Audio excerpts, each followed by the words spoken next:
Mi nombre es Diego Lavado, si no me ven personalmente hay una foto por lo menos ahí, y soy el profesor titular de Derechos Humanos.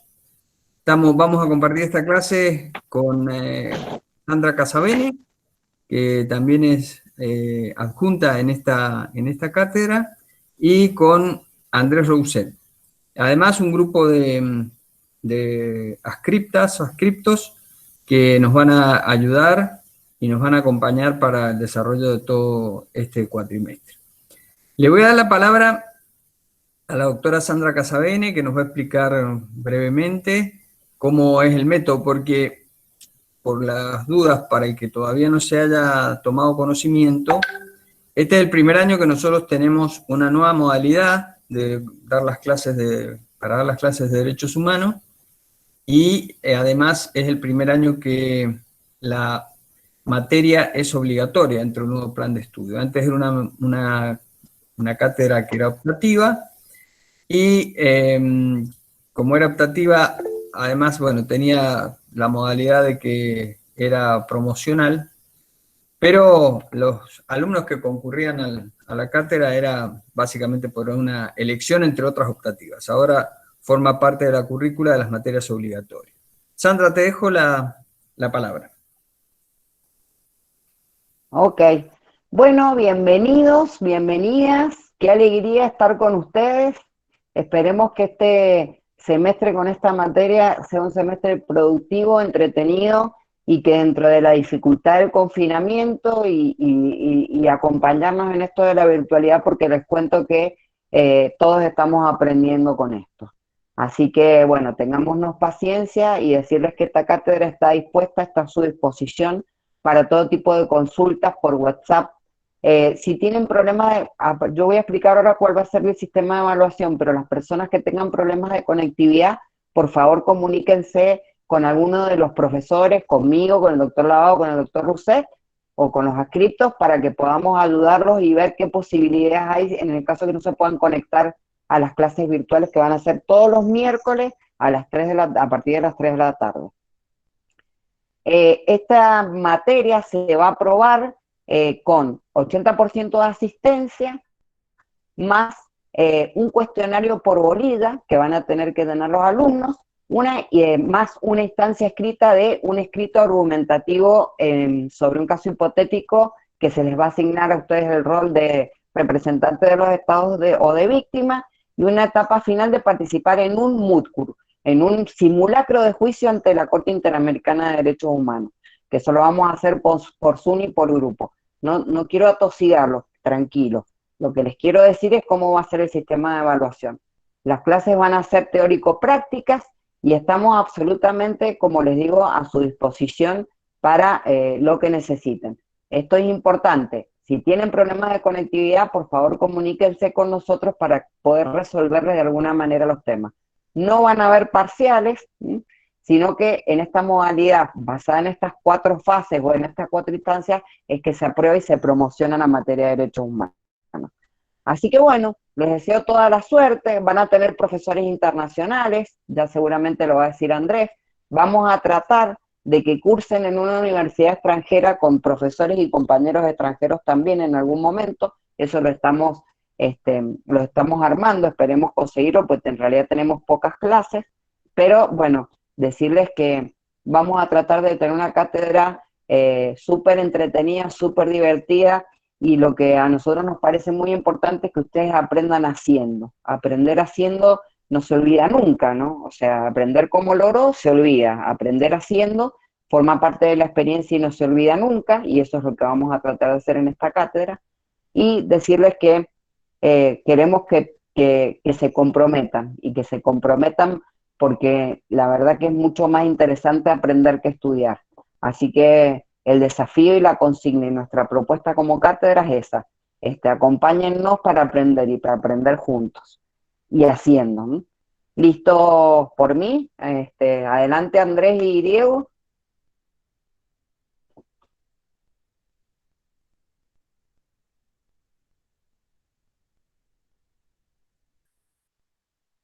Hola, buenas tardes, Diego. Bueno, ya se va a conectar. Aprovecho para saludarlos. Bienvenidas, bienvenidos. Estamos a su disposición en este semestre distinto, pero bueno, no por ello vamos a dejar de aprender y intentar aprender nosotros de ustedes y ustedes del sistema de protección de derechos humanos. No se les debe decir que ustedes van a aprender de nosotros. Pero la idea es repartir las clases del programa a través de la mayor cantidad de conceptos prácticos que sean posibles. Vamos a tener algunos profesores invitados de otras universidades, aprovechando la virtualidad. Y bueno, esta posibilidad que decía Sandra Casabene de hacerlo en un aula espejo con otra universidad sobre algún tema que pueda ser vinculado con la materia. Les pido, igual que lo que les dijo Sandra, que cualquier problema que tengan de conectividad o dificultad técnica que tengan para asistir a las clases, o de cualquier otra índole, por favor nos hagan saber por privado y nosotros vamos a ver qué podemos hacer por ustedes. Así que bueno, Diego, ¿estás?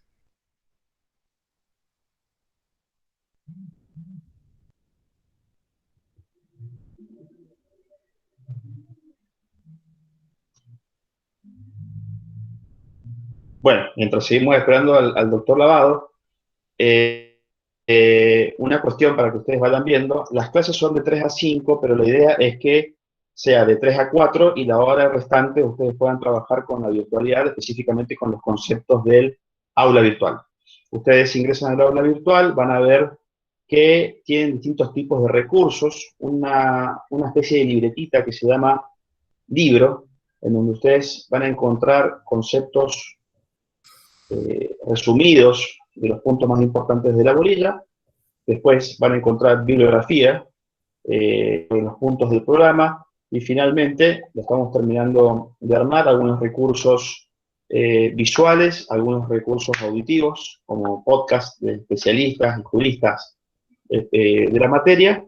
Y cuando finalice la bolilla, se va a cargar un cuestionario automático. Ustedes tienen que marcar verdadero y falso, o elegir una opción que va a estar ese cuestionario hecho con los artículos que están subidos al aula virtual. Por ejemplo, en la bolilla 1 tienen unos artículos de Luigi Ferrajoli, Norberto Bobbio, Blasic, un profesor de Derechos Humanos de Mar del Plata, y 2 artículos de un libro de Claudia Martín, que es una profesora argentina, pero que es la codirectora de la Academia de Derechos Humanos de la American University. De esos textos nosotros vamos a armar cuestionarios. Los cuestionarios no son tramposos, no queremos que ustedes se equivoquen, por el contrario, queremos que aprendan. Y es automático. Una vez que ustedes lo resuelvan, el sistema les va a decir cuántas respuestas correctas han hecho. Eso va a estar en cada bolilla. La idea es que ustedes vayan participando también a través del aula virtual. Bien. Bueno, muchas gracias, Andrés. ¿Se escucha bien ahí? Ahí volvió el doctor Lavado. No, es que por ahí pierdo. Sí, perfecto. Todavía no le entiendo esta cosa. Bueno, empezamos con la clase de hoy, que está referida, está también colgado ahí en el aula virtual el programa, y ahí van a ver, bueno, que por supuesto, como en toda materia, los temas están divididos por unidades. La primera que nosotros hemos puesto ahí, que ya tradicionalmente venía como primer punto para discutir, es, bueno, lo que son las distintas definiciones y conceptos de derechos humanos, porque uno llega, creo que ahora estamos en 4º año, ¿no es cierto? La mayoría de los alumnos que están cursando estarán en 4º o en 5º año, o sea, estamos ya en la mitad de la carrera para adelante, y se encuentra con esto que no solamente forma parte de la currícula de la Facultad de Derecho, sino que es un tema que está permanentemente en los diarios, en las noticias internacionales, en las noticias políticas, que es un vocablo mixto que es derechos humanos.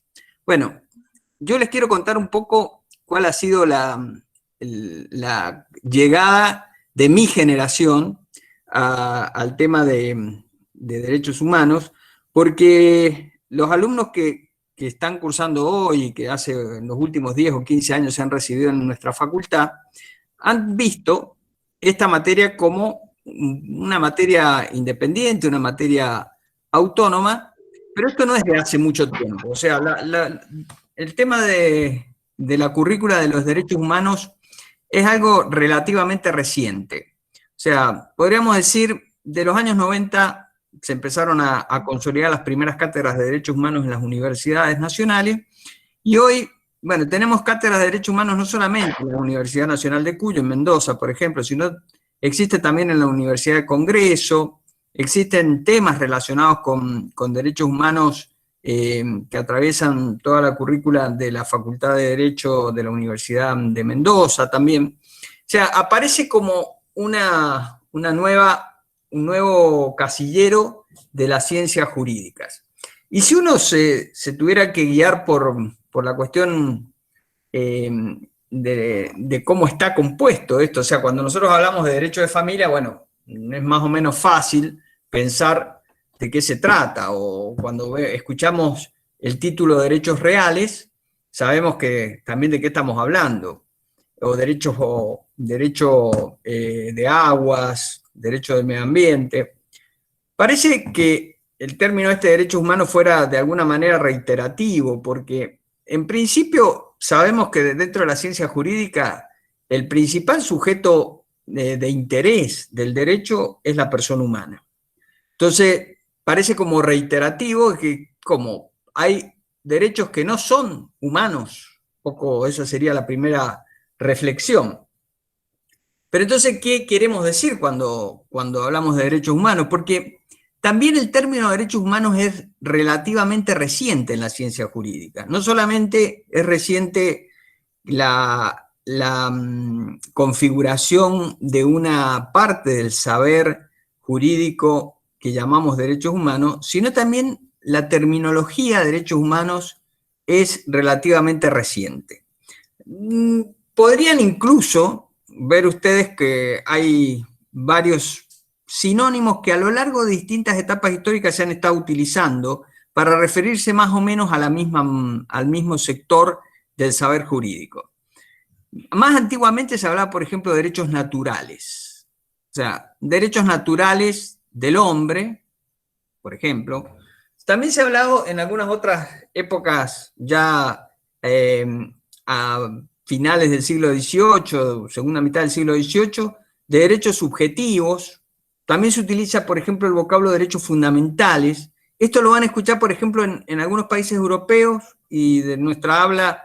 Por ejemplo, en España se hace la distinción.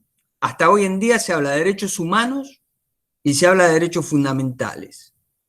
También, bueno, ya entrando en la modernidad, es decir, después de la Revolución Industrial, se comienza a hablar de una distinción entre derechos del hombre y derechos del ciudadano. Podemos ver también que por ahí se habla indistintamente de derechos y garantías, y a veces se dice de garantías de la República, de garantías del sistema democrático. También vemos que se puede contraponer derechos y obligaciones. Vamos a ver en algunos instrumentos internacionales, claramente aparecen esos dos vocablos. O también se habla en términos generales para referirse a esta misma parte del conocimiento jurídico, de libertades. De libertades muchas veces, bueno, sobre todo en regímenes totalitarios, se habla, bueno, de que en definitiva lo que se está hablando es que hay que recuperar el respeto de los derechos humanos. Como decíamos, cada uno de estos vocablos ha sido ocupado en una época histórica determinada, pero recién les refería que la terminología de derechos humanos es relativamente reciente. Y si nosotros, como nos vamos a ocupar de instrumentos internacionales y legislación constitucional y legislación interna, vamos a ver que, por ejemplo, la declaración de 1948, que es la declaración que se aprueba en el mismo acto en que queda aprobada la Organización de Estados Americanos en Bogotá, en Colombia, 2 de mayo de 1948, utiliza Declaración Americana de Derechos del Hombre. Hoy, siglo XXI, y después del gran desarrollo del movimiento feminista que ha hecho un gran avance sobre los derechos de de las mujeres, aparece un término absolutamente arcaico. Bueno, unos 6, 7 meses después, o sea, recién les decía mayo de 1948, en diciembre de ese mismo año, cuando la Asamblea General de las Naciones Unidas, ya en otro ámbito, ¿no? Ya no solamente en el ámbito regional, sino en el ámbito universal, aprueba la primera declaración de alcance global sobre esta materia, directamente la denomina Declaración Universal de Derechos Humanos. Y en esos 9 meses, 8 meses y algo, vemos que hay un salto cualitativo importante, porque normalmente ustedes lo van a ver en la legislación internacional, muchas veces por ahí sale un tratado, una declaración de Naciones Unidas, y después sale uno de la Organización de Estados Americanos, o al revés, a veces sale primero un tratado de la Organización de Estados Americanos y después sale uno de Naciones Unidas sobre el mismo tema, ¿no? Con alcances distintos. Y van a ver que a veces se producen estos pequeños ajustes. Se ve que los legisladores de los tratados internacionales, bueno, advierten o cuando sale ese primer documento reciben algunas críticas, me imagino yo, y haciendo un poco de correr la imaginación, me imagino que entre esos 8 meses que pasaron entre la Declaración Americana y la Declaración Universal, justamente hubo un reclamo de un sector de la sociedad para que no sean tan machirulos o tan misóginos los legisladores internacionales, y en vez de llamarlo Declaración Universal de Derechos del Hombre, lo llamaron Declaración Universal de Derechos Humanos. O sea, y este término es el que ha permanecido hasta hoy.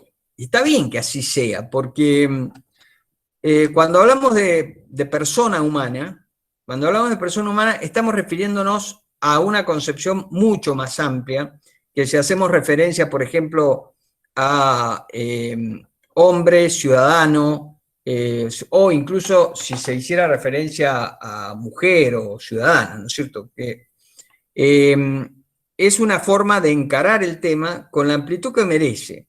Entonces, bueno, pero ya tenemos un poco aclarado por qué por qué se ha consolidado esta terminología que le da título a nuestra materia. Ahora hay que ver, bueno, cuál sería la definición o el contenido de ese concepto que llamamos derechos humanos. Ahí van a ver, incluso en la bibliografía que nosotros estamos manejando, bueno, algunas definiciones de autores, por ahí todas son bastante coincidentes. Yo, por ejemplo, pues quiero referirme a la que trae un autor español, que justamente él hace la diferencia nos explica qué son para los españoles y para gran parte del constitucionalismo europeo los derechos fundamentales y a qué llaman derechos humanos. Este autor, que se llama Antonio Pérez Luño, dice que los derechos humanos son un conjunto de facultades e instituciones que en cada momento histórico concretan las exigencias de la dignidad, la libertad y la igualdad humana, los cuales deben ser reconocidos positivamente por el ordenamiento jurídico a nivel nacional e internacional. Y ahí, en el caso del derecho español, ellos reservan la denominación derechos fundamentales para referirse a una serie de derechos que están garantizados por el régimen constitucional. O sea, tiene que ver con básicamente lo que podemos llamar libertades, o sea, libertad de circulación, libertad de prensa, libertad de expresión, o sea, que no pueden ser arbitrariamente privados las personas, y también tiene que ver, por supuesto, con aquellos derechos que se relacionan con los derechos políticos, es decir, con la facultad de participar de la vida política, de ser elegido o de ejercer el derecho a voto, por ejemplo, o a cualquier otro tipo de participación que podamos referirnos. Pero el autor que es uno de los manuales que nosotros también hemos incluido dentro de la bibliografía, que se llama Juan Carlos Blasi, que es un profesor de la Universidad de Mar del Plata, en un libro que se llama Manual Crítico de Derechos Humanos, utiliza una definición parecida para referirse a lo que serían los derechos humanos.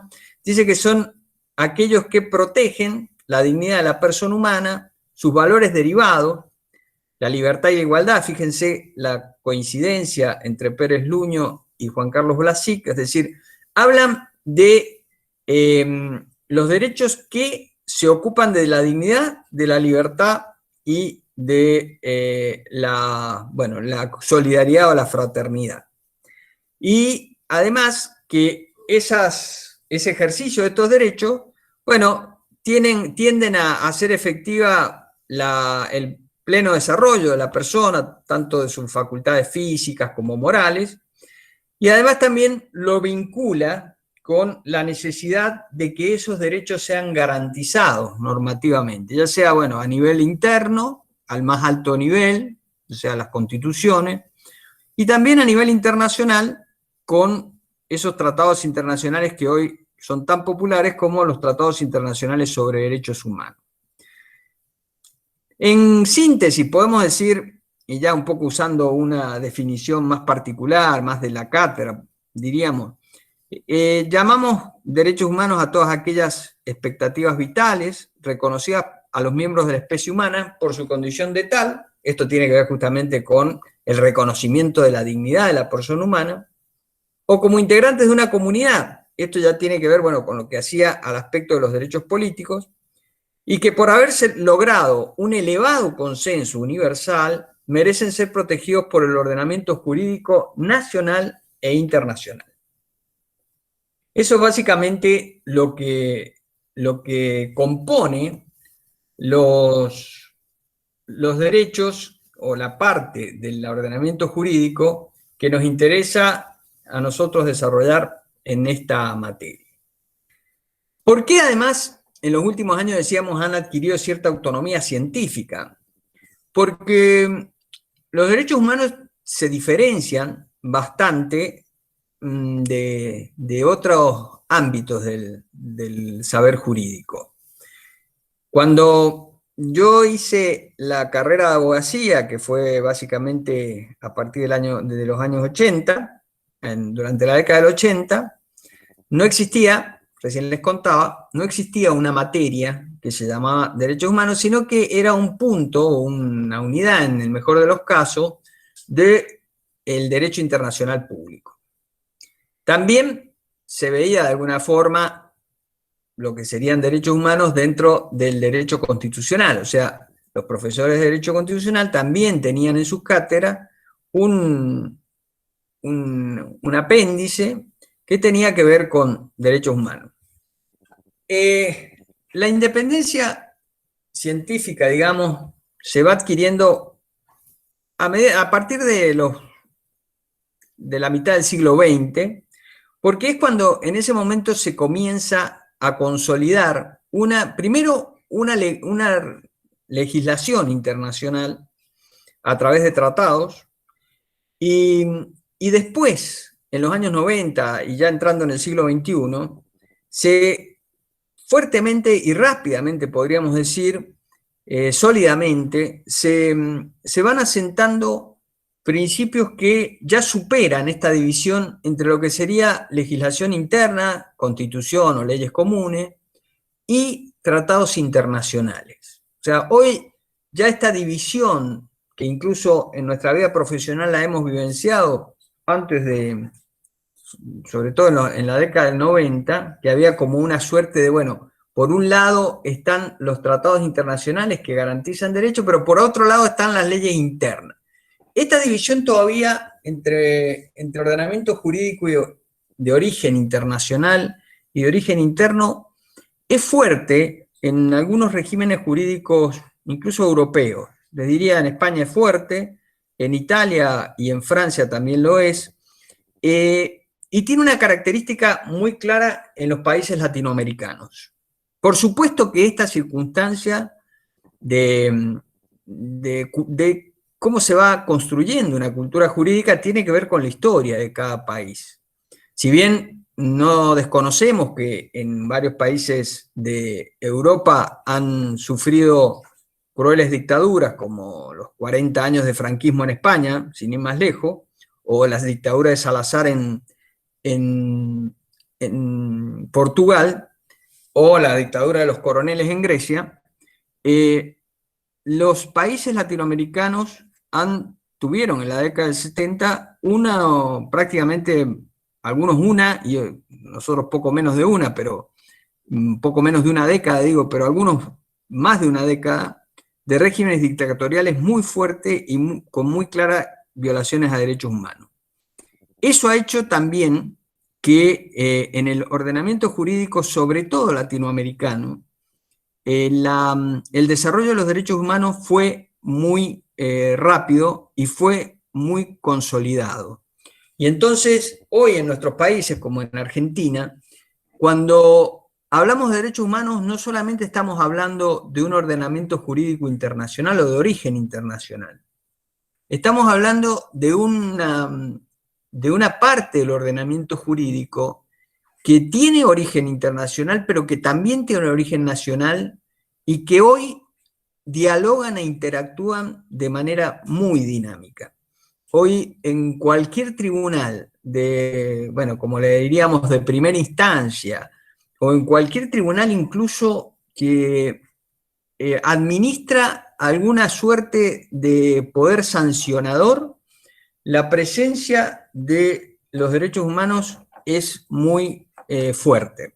Es decir, hoy incluso un régimen administrativo sancionador, como puede ser el régimen sancionador de los empleados públicos, el régimen sancionador de las infracciones de tránsito, o cualquier régimen sancionador, está incluso atravesado, incluso por su bajo nivel de agresión, en cierta medida, si lo comparamos con el derecho penal nuclear, está atravesado por garantías y principios que provienen del derecho de los derechos humanos. O sea, digo esto porque no vamos a estudiar en esta materia solamente fuentes internacionales. Vamos a ver también cómo esas fuentes internacionales han incidido en el ordenamiento jurídico interno, han incidido en la modificación de instituciones de la República, tanto de la República Argentina como de la provincia que es parte de esa república, cómo esa parte del pensamiento jurídico que llamamos derechos humanos ha generado principios propios, ha generado directivas propias que se proyectan hacia todo el ordenamiento jurídico. Y como decía recién, hay un diálogo permanente entre lo que es el orden jurídico de origen internacional con el orden jurídico de origen nacional y viceversa. Hoy vemos en pronunciamientos de organismos internacionales, ya sea de la Organización de Estados Americanos como de la Organización de las Naciones Unidas, referencia a sentencias que han pronunciado tribunales internos. Esto es una cuestión que hace 20 años era imposible de pensar. Y también es imposible de pensar la incidencia, sobre todo que en países como el nuestro, ha alcanzado también como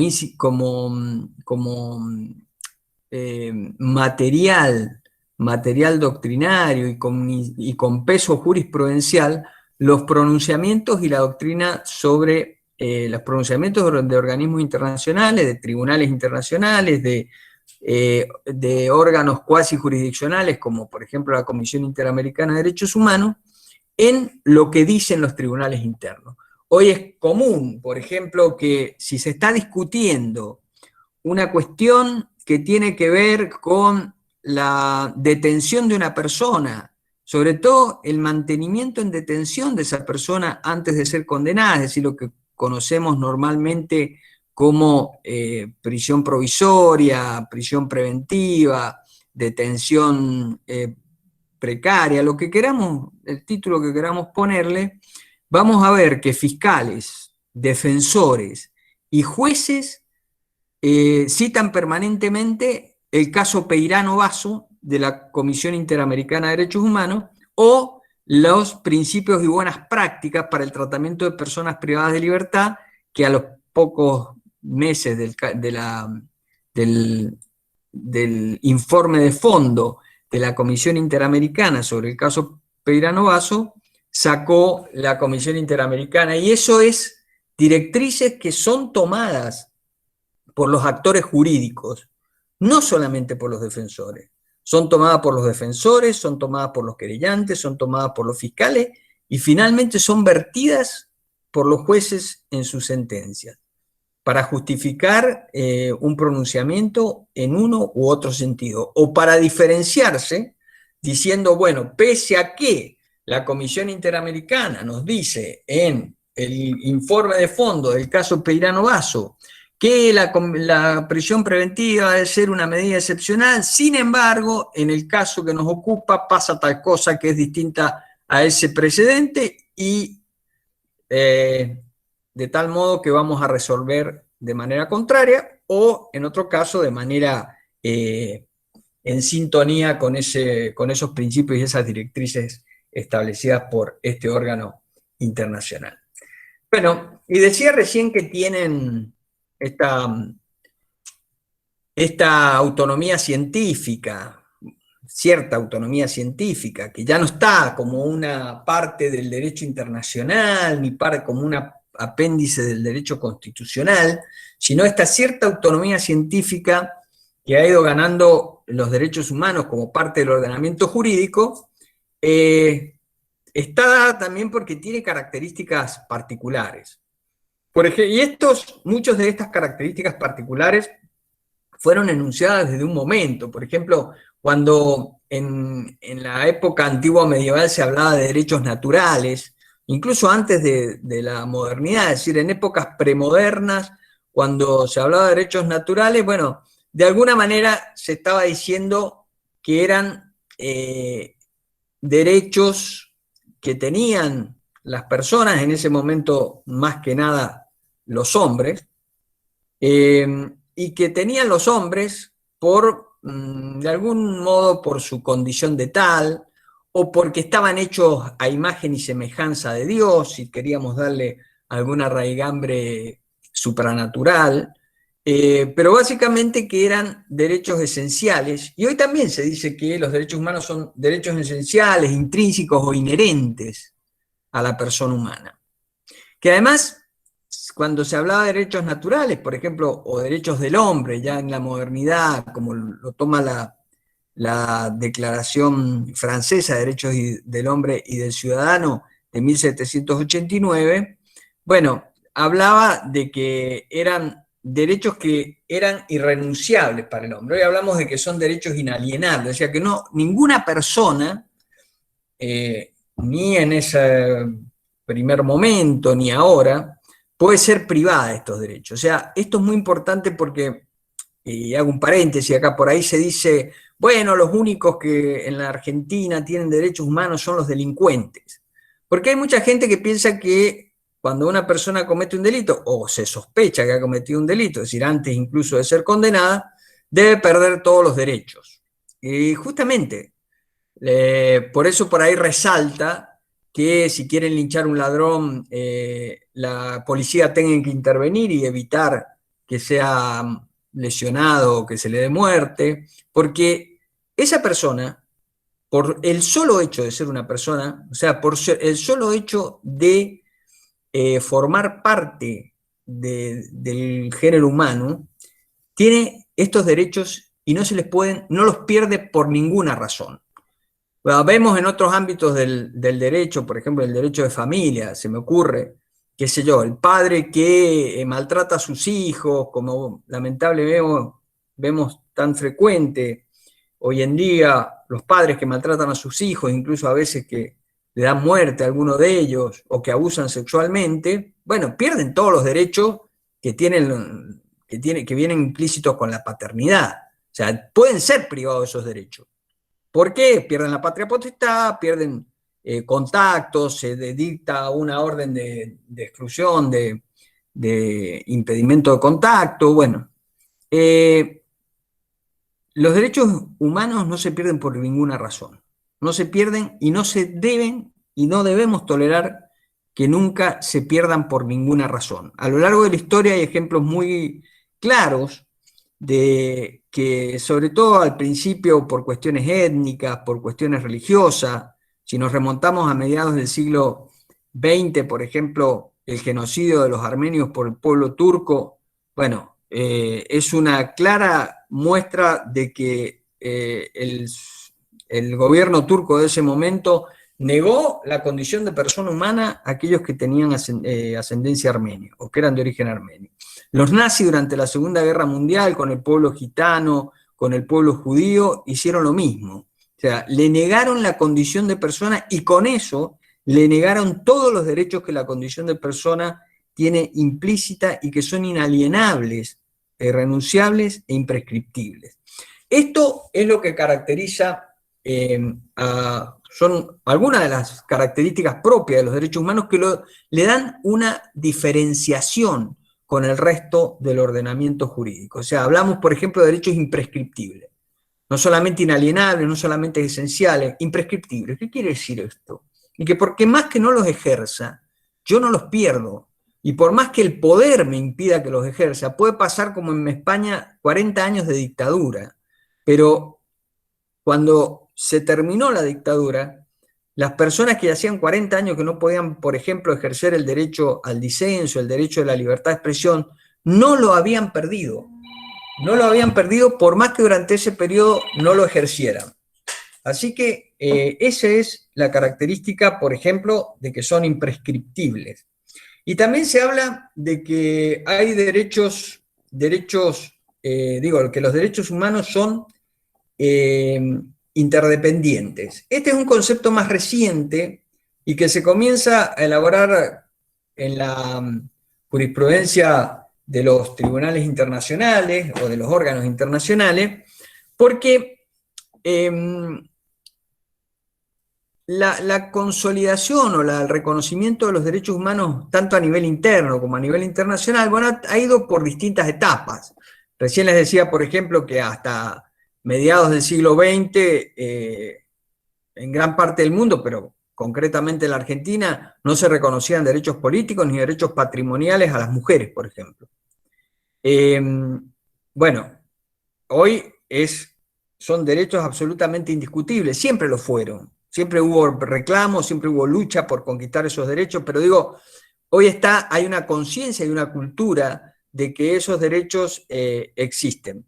Bueno, de igual modo ha pasado con, ya hablando de derechos humanos en general, sin hacer de distinciones de género, ha pasado con los derechos que aparecen como más urgentes, esos derechos que podemos calificar como derechos civiles o derechos políticos, es decir, el derecho a la libertad, el derecho a la participación en la vida política, a elegir, a ser elegido, las libertades en general, el derecho a no ser detenido arbitrariamente, no ser condenado sin juicio, bueno, todos los que vemos en la parte de nuestra Constitución, que es lógicamente nuestra Constitución una buena heredera de ese iluminismo de finales del siglo XVIII y principios del siglo XIX. Y hablamos, como les decía, de interdependencia de derechos. Después de la consagración de esos derechos civiles y políticos, la cultura jurídica se preocupó por empezar a consolidar otros, ya habiéndose reconocido, no necesariamente garantizar que se haya garantizado su vigencia, pero sí ya habiéndose reconocido normativamente los derechos civiles y políticos. Bueno, siguió el reconocimiento de derechos económicos, sociales y culturales, también derechos que se llaman hoy de tercera generación o nuevos derechos, pero el concepto de interdependencia es que no se pueden, o por lo menos la obligación ética del Estado, es no sacrificar unos en perjuicio de otros. Y esto se veía muy claro en los regímenes políticos enfrentados a partir de la Segunda Guerra Mundial y sobre todo en la Guerra Fría, es decir, donde aparecía como dos polos, capitalismo y comunismo, donde el capitalismo supuestamente garantizaba o se preocupaba por garantizar las libertades en general, la de expresión, la de comercio, el derecho a la propiedad, la participación política, y donde el comunismo, como el otro extremo de estos regímenes así, que nunca se dan de manera pura, por supuesto, era el comunismo donde se tendía a garantizar los derechos económicos y sociales, pero no así, o no había problemas en sacrificar las libertades en general. Bueno, hoy se habla justamente de que los derechos humanos se caracterizan por su interdependencia. Y además, este término ha sido, lo vamos a ver a lo largo de la materia, ha sido muy desarrollado en la jurisprudencia de la Corte Interamericana para explicar justamente esta relación entre derechos económicos, sociales y culturales y los derechos civiles y políticos. Y finalmente también, como característica, podemos decir que los derechos humanos tienen un carácter progresivo. Es decir, a veces, y esto sobre todo en aquellos derechos económicos, sociales y culturales, se aprueban tratados, los estados adhieren a esos tratados, incluso los estados pueden poner como consigna, como principio dentro de sus constituciones, postulados para garantizar ciertos derechos, pero bueno, a veces las condiciones económicas, sociales, incluso hasta culturales, impiden que ese resguardo se dé inmediatamente que se apruebe un tratado, inmediatamente de que se establece un principio en una constitución, pero por más que no se pueda, por supuesto lo ideal es que la garantía y la vigencia de ese derecho sea inmediata, a partir de su reconocimiento, que es un acto cultural, su concreción jurídica, es decir, la recepción en el ordenamiento jurídico de un nuevo derecho. Lo ideal es que su garantía y su goce y su ejercicio sea instantáneo. Pero muchas veces decía, bueno, eso no es posible por distintas circunstancias, entonces lo que se exige al menos es que haya una garantía y un goce que se vaya estableciendo de manera progresiva y que forme parte de las políticas de los estados. Es decir, que si hoy no está garantizado, supongamos, el derecho a la vivienda digna para todos, que los gobiernos, aquellos que toman el poder a través de los actos que establece la propia Constitución, es decir, a través de la legitimidad democrática, una vez que toman el poder, deben ocuparse de que día a día, año a año, esos derechos estén garantizados cada vez con de mejor manera. Esto es también una característica propia de los derechos humanos y su carácter progresivo. Bueno, yo quiero darle, yo sé que esto es difícil, ¿no? Pero si quieren hacer algún comentario, ya sea los adscriptos o alguien que tenga derecho, que tenga acceso al micrófono, escucho preguntas o comentarios y si no, sigo adelante. Pero bueno, si quieren hacer alguna referencia, o incluso Sandra o Andrés, si quieren agregar algo que les pueda adornar lo que acabamos de decir, estamos para eso. ¿Alguien agrega algo?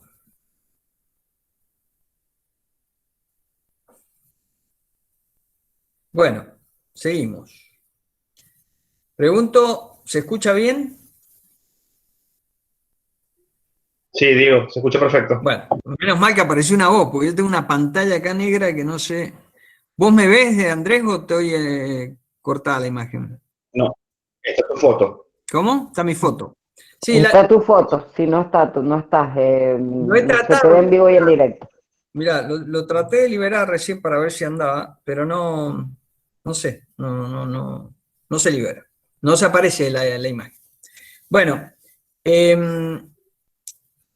Sandra, ¿querés agregar algo? ¿Hacer algún comentario así?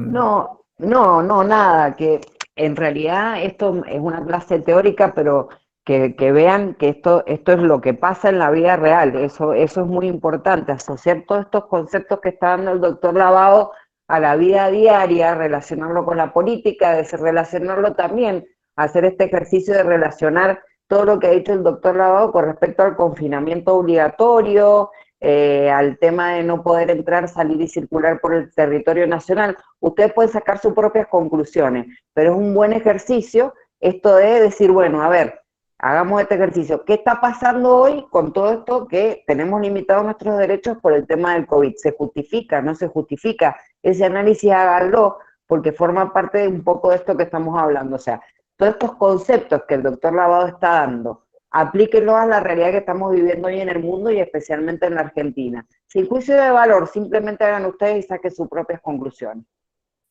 Sí, es muy interesante porque el momento que estamos viviendo es un momento, por lo menos que las varias generaciones no habían vivido con esta dimensión, ¿no es cierto? También tiene que ver mucho, bueno, por la interrelación hoy que hay. Por ejemplo, hoy veía en el diario el mapa del cielo de Mendoza, que está prácticamente sin ninguna línea, no hay vuelos internos de cabotaje, no hay vuelos internacionales. Hasta hace 6 meses atrás eso era un montón de rayas, nos movíamos para acá, para allá. Y esa movilidad, por ejemplo, es lo que ha, entre otras cosas, lo que ha facilitado la dispersión de este virus, pero también esta situación de emergencia, digamos que la ciencia o las decisiones hicieron tomar, bueno, por supuesto, se justificará o no de acuerdo a la gravedad de la situación. Si no fuera por la pandemia, que haya un señor que desde el Poder Ejecutivo, ya sea nacional o provincial, nos diga que no podemos ir a tomarnos una cerveza con nuestros amigos, que no podemos, que hay como una suerte de toque de queda, bueno, sería propio de un régimen absolutamente dictatorial y contrario a los derechos humanos. Por ahí, lo que por ahí le incentivaba a Sandra es ver cómo esto que nosotros decimos son derechos inalienables, imprescriptibles, que son propios de la naturaleza humana, y sin embargo, en determinadas circunstancias, todos estos derechos, o parte de estos derechos, se suspenden. Lo mismo pasa cuando una persona comete un delito, lo que me refería recién, o sea, pierde parte de los derechos, pero no todos. Y justamente los que no pierden son este concepto que podríamos decir residual de los derechos humanos. O sea, pierde ninguna persona, por más que haya cometido el delito más atroz, puede ser condenado o ejecutado, pongámosle linchado, sino que tiene derecho a un juicio justo, que tiene derecho a un tribunal independiente e imparcial que lo juzgue, que esté establecido con anterioridad al hecho para que ese tribunal no se haya formado ad hoc después de que se vivió ese hecho tan terrible. Bueno, todas estas cuestiones que ya ustedes, como alumnos de cuarto o quinto año de la Facultad de Derecho, los tienen incorporados. Pero bueno, ahora lo que tratamos justamente es de dimensionarlos y darle su ubicación dentro del panorama jurídico. Y también, como decía recién Sandra y van a ver con Andrés, tener las herramientas para reclamarlos en cualquier instancia. A veces no conseguimos, y muchas veces cuando nosotros escuchamos que la Corte Interamericana ha condenado a determinado Estado, por ejemplo a la Argentina o a cualquier otro, es porque hay algún abogado o alguna organización de la sociedad civil que impulsó un proceso a nivel internacional porque no tuvo una respuesta en el ámbito interno. O sea, y lo interesante es que ustedes tengan todas las herramientas. O sea, si ya sea una cuestión personal, propia de sus familias o de un cliente cuando ejerzan la profesión o incluso porque fueron destituidos arbitrariamente como jueces. Hay muchos fallos de la Corte Interamericana que se refieren justamente a eso, a la destitución arbitraria de jueces. O sea, los derechos humanos no solamente los esgrimen los abogados defensores, también los esgrimen los fiscales y los propios jueces, para defender también sus derechos. Bueno, eso, lo interesante es que ustedes cuenten con las herramientas para poder utilizarlo. Después, además de sus características, ¿no? Estas que yo les refería recién, nos podemos preguntar, bueno, ¿qué utilidad tienen esos derechos? No solamente para ir a todas las instancias judiciales o administrativas para reclamarlo, sino algo más profundo por ahí. El desarrollo de los derechos humanos, como dije recién, se asienta fundamentalmente en la dignidad de la persona humana, o sea, un concepto suprajurídico que implica que todo individuo que forma parte de la especie humana tiene este piso mínimo de derecho. Y eso implica el reconocimiento del estatus de persona humana o de persona en términos generales. En nuestro continente, los derechos humanos se circunscriben a la persona física, a la persona humana. O sea, no hay derechos humanos de personas, de entes ideales o de personas jurídicas. En otros regímenes jurídicos se entiende que cuando se habla de persona abarca no solamente los individuos de la especie humana, sino también pueden estar incluidos entes colectivos o personas jurídicas. Pero hablando del sistema interamericano, bueno, le da el estatus, le da un estatus fundamental que además impregna a las características, esto es muy, muy importante, impregna las características propias de esta normativa interamericana sobre derechos humanos que ya vamos a ver. También el desarrollo de la ciencia jurídica referida al tema de derechos humanos ha ido consolidando una determinada cultura universal que va más allá de lo jurídico. O sea, cuando hablamos de valores humanos, hablamos, por supuesto, como abogados hablamos de normas jurídicas, de principios y de directrices que surgen del ordenamiento jurídico, ya sea constitucional o no, pero también estamos hablando de una cuestión cultural. O sea, si implica que ese reconocimiento de estos derechos trasciende la existencia de una organización política, o sea, trasciende la existencia del Estado. Existen antes y deben ser reconocidos, por ejemplo, el derecho a la vida o no ser privado arbitrariamente de la vida. Lo tenemos en nuestra Constitución o en los primeros pronunciamientos que precedieron a nuestra Constitución, aquellos llamados pactos preexistentes o acuerdos que existieron incluso antes de la Constitución, a partir de 1810 para adelante. El derecho a la libertad de expresión, o sea, uno de los primeros reclamos de la Junta de Mayo es eso, o sea, la posibilidad de expresarse y de difundir las ideas a través de un medio periodístico que fue un medio periodístico propio de la Junta, o aquella postulado de que nadie debe ser privado arbitrariamente de su libertad o de sus bienes o de su propiedad.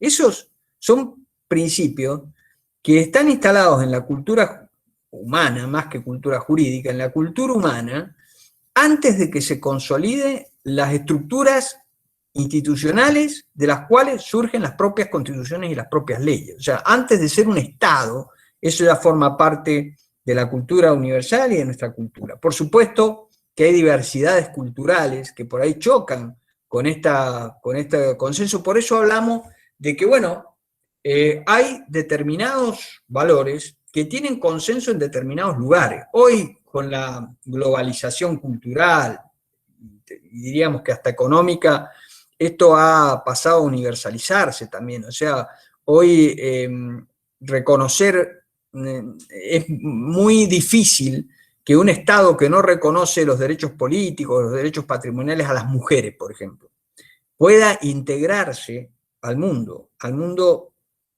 entre comillas, civilizado, o sea, al mundo que está hoy impregnado de estos valores, o que las mujeres no tengan derecho, por ejemplo, en algunas repúblicas islámicas a manejar, o que no tengan derecho a tener su propio decisión para la elección de las autoridades. Bueno, que en la Argentina esto rigió hasta mediados de los años 50, hoy sería muy difícil de sostener como cultura. ¿Por qué? Porque hay esa difusión cultural, está generando consensos. Consensos porque en definitiva, un poco el ejercicio acá es ponerse en el lugar del otro. O sea, si nosotros estamos en el poder, es muy cómodo. Pero ¿qué pasa cuando el que decide las leyes se pone en el lugar del otro y dice, bueno, ¿cómo será suponer, antes de los años 50, mujer en la Argentina, no poder tener patrimonio, no poder tener la propia decisión de elegir y ser elegida, de participar en la vida política?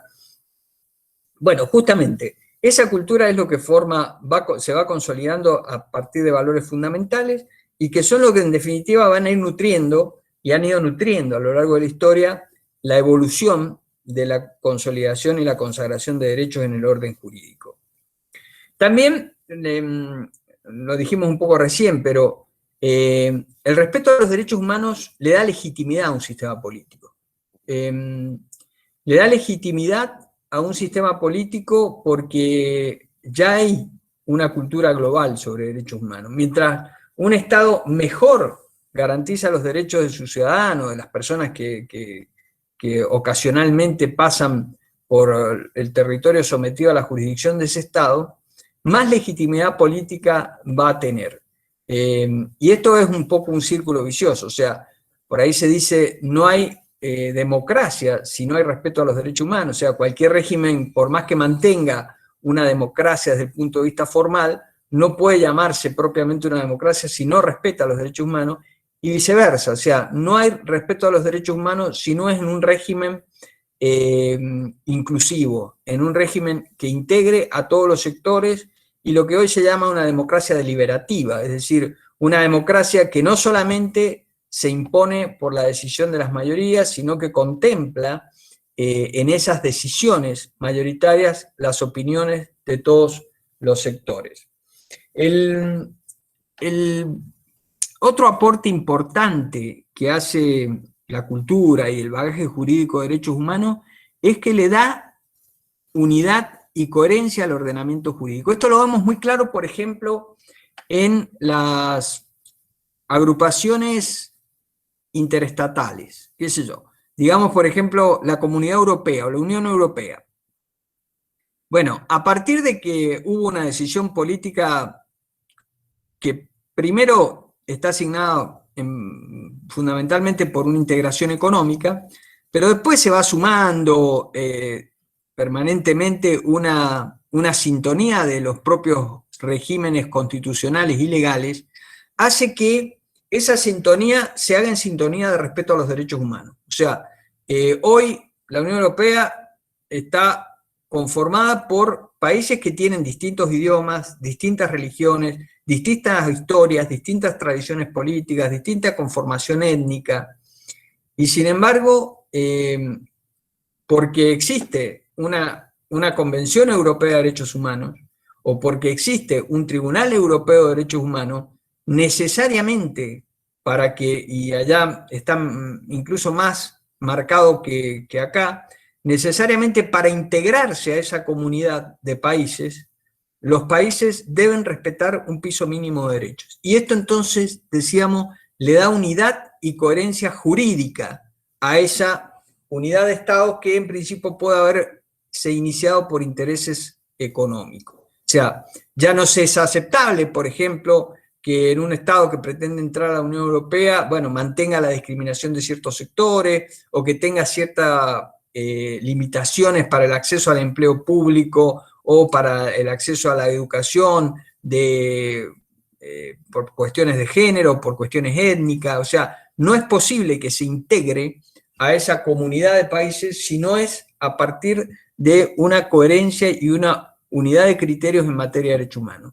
Algo parecido pasa en nuestro continente, o sea, hay diversidades culturales importantes, aunque bueno, sabemos que todo, por ahí la característica que tiene América Latina, o América en general, es que hay muchos países que hablan el mismo idioma y tienen una misma tradición cultural, pero también conviven con pueblos originarios que tienen otras tradiciones culturales, pero que para integrarse como unidad política y jurídica deben respetar ese piso mínimo de derechos humanos.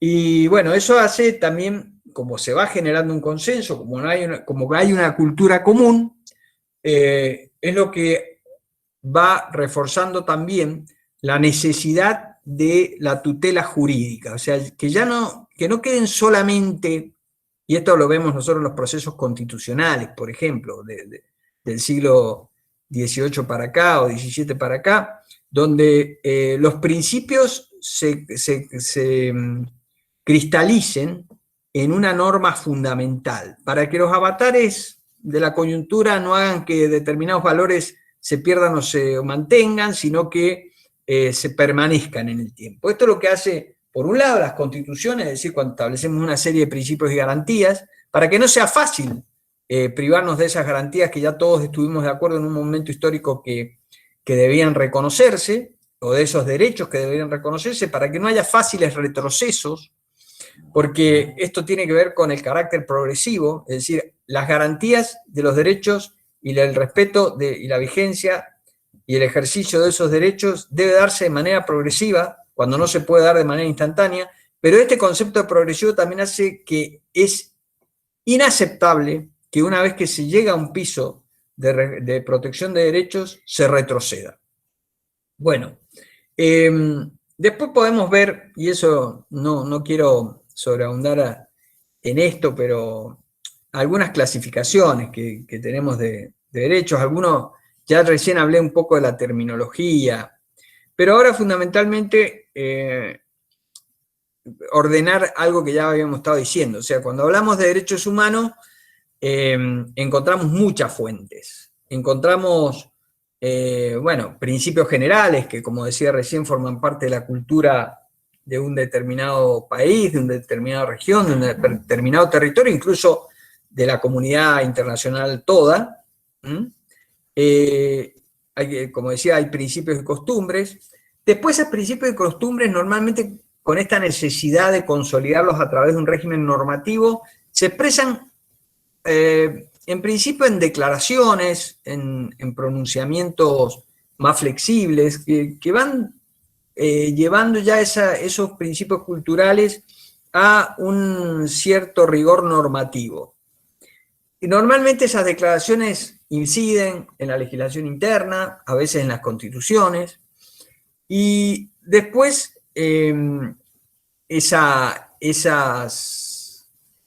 esos principios, bueno, como decíamos, se convierten en directrices, se convierten en recomendaciones, y muchas veces cuando son esencialmente necesarios, se establecen tratados internacionales. O sea, las fuentes de los derechos humanos, tenemos fuentes de origen interno, como son la Constitución y las leyes, y tenemos declaraciones, tratados, convenciones, protocolos facultativos, y también, por supuesto, es fuente de los derechos humanos en los pronunciamientos de los tribunales internos y de los tribunales internacionales. Muchas veces hay criterios o principios que se van consolidando a través de una cultura jurisprudencial. Y a veces después reciben una recepción normativa. A veces no, a veces quedan como parte de la cultura jurisprudencial. O han sido creados, bueno, por la dinámica de la propia ciencia, aquello que llamamos doctrina. Y en derecho internacional, por ejemplo, se habla de la doctrina de los publicistas y los constitucionalistas como fuente de derecho internacional, y entre esos derechos internacionales sin duda también caben los derechos humanos. Y hay en materia de derechos humanos un concepto que después también vamos a desarrollar, que hay algunos principios que se consolidan jurídicamente, pero que además adquieren el carácter de norma internacional, indiscutible. Son aquellas normas que llamamos normas de jus cogens. Y, por ejemplo, para contextualizar, ningún Estado hoy sostendría públicamente en un foro internacional que está dispuesta a aplicar la desaparición forzada de personas como método de represión política. Incluso, fíjense, todavía muchos estados mantienen la pena de muerte. Y muchos estados la mantienen porque eso, en principio, en ciertas condiciones, no entra necesariamente en conflicto con un determinado estándar de derechos humanos. Por supuesto que hay un desarrollo progresivo del derecho internacional de los derechos humanos para eliminar la pena de muerte como castigo. Pero bueno, algunos estados todavía lo mantienen y sin embargo conviven esa reglamentación, esa legislación con tratados internacionales de derechos humanos que ese mismo estado ha suscrito. Ahora, ningún estado podría mantener que va a aplicar la desaparición forzada como forma de represión a los opositores o como una forma de limpieza social por la delincuencia o lo que sea. Porque ese es uno de los principios que ha sido consolidado como norma de jus cogens. O sea, es una norma inapelable, indiscutible y que por el consenso internacional y por una determinada etapa del desarrollo jurídico actual, lo ha colocado en ese lugar. Lo mismo pasa con la tortura, aunque vemos lamentablemente que algunos estados que sostienen que son defensores de derechos humanos, que eso en ciertas circunstancias han justificado la aplicación de tratos crueles e inhumanos que están muy cerca o que directamente constituyen tortura. Hablo concretamente del Estado de Israel y del Estado de Norteamérica. Pero que han públicamente, digo, salido a defender la aplicación de tratamientos rigurosos a los detenidos o incluso por largos periodos sin comunicación, sin ningún tipo de acceso a sistema jurídico, ni protección legal, ni resguardo de sus derechos. Pero, digo, esas son las llamadas normas de jus cogens, donde son normas que han tenido tan alto consenso que se han establecido en los tratados, su garantía, se ha trabajado especialmente para su protección, pero que hoy son reconocidas por los tribunales internacionales con ese estatus. También después más adelante lo vamos a ver. Bueno, yo había prometido estar más o menos una hora con esta primera parte y le había pedido a Andrés que si quería continuar. ¿Te paso la palabra, Andrés, o sigo yo? Como vos que me digas. Digo, puedo seguir un poco más también. Sí, Diego, como quieras. De última, seguí vos un ratito más y terminamos. Ya les permitimos que vayan a trabajar a la hora virtual o descansen. Y en todo caso, en la próxima clase tomo un... Bueno, como quieras, porque a lo mejor podemos hablar así. Mira, yo diría que podemos hablar en general sobre responsabilidad internacional, que es un tema que está vinculado directamente con esto. O sea, y cierro yo un poco y te doy la palabra para que lo expongamos muy brevemente. Después pasamos al tema del aula virtual. Otra de las características de este acervo cultural que llamamos derechos humanos, que está consolidado jurídicamente a través del ordenamiento jurídico interno y del ordenamiento jurídico internacional, y esta interdependencia y esta vinculación que existe entre los ordenamientos jurídicos en base a una cultura de derechos humanos, hace necesariamente, a partir de mediados del siglo XX, produce el desarrollo de una estructura internacional de garantía. Y esto lo voy a decir muy brevemente, porque más adelante a lo mejor hablamos un poco de partes históricas y qué sé yo, pero más que nada para contextualizar, no para aburrir. Nosotros en el desarrollo de la normativa de derechos humanos, de la cultura en general de los derechos humanos, tenemos como un antes y un después, la Revolución Francesa o la Revolución Industrial, digo, va más allá de la Revolución Francesa, porque en definitiva, antes incluso de la Declaración Francesa de Derechos y Deberes del Hombre, de Derechos del Hombre y del Ciudadano, de 1789, está la Declaración de Independencia Norteamericana, la Declaración del Buen Pueblo de Virginia de 1776, que ya establecían una carta de derechos. Incluso antes está la Carta Magna de 1215, bueno, el Acta de Habeas Corpus de 1679-80 en el Reino Unido. Pero sí tenemos un momento bisagra con la Revolución Industrial, donde aparecen las primeras declaraciones que después van a dar base a todo el constitucionalismo del siglo XVII y del siglo XVIII. Incluso que incide hasta el constitucionalismo del siglo XX y el actual, ¿no es cierto? O sea, una carta de derechos y garantías que está en el primer capítulo de la Constitución.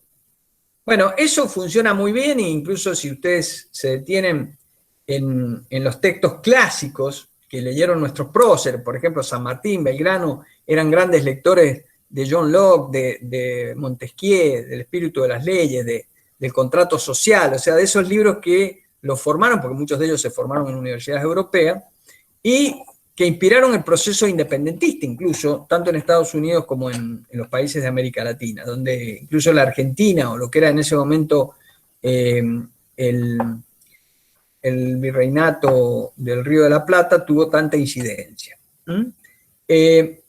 Pero se consolida entonces, decimos, el constitucionalismo con las declaraciones de derecho, hasta que viene dos fenómenos mundiales muy importantes, que son la Primera y la Segunda Guerra Mundial, que son básicamente capítulo 1, capítulo 2 del primer problema en el centro de Europa.